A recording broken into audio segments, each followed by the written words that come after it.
মুহররমের দিনে, কি দিনে বলেছি? পরশুদিন আমাদের আসতেছে। মুহররমের দিনে চোখের ভিতরে সুরমা লাগায়। নবী আমার জানায় দেয়, উম্মত,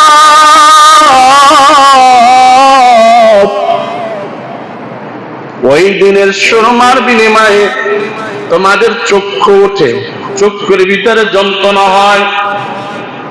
এই সমস্ত চক্ষু ওঠার চক্ষু যন্ত্রণা ওই সুরমা নবীর সুন্নাতের বিনিময়ে শেফা দান করে দিবে। পারা যাবে তো ইনশাআল্লাহ। এবার আসি হাদিসের কথা জানলাম, মুহররমের গুরুত্ব কথা জানলাম, নিষেধের কথাও কিছু শুনলাম।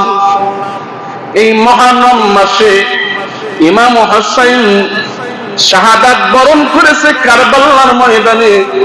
সেটা হলো ইসলামের অনেক পরে 661 হিজরিতে।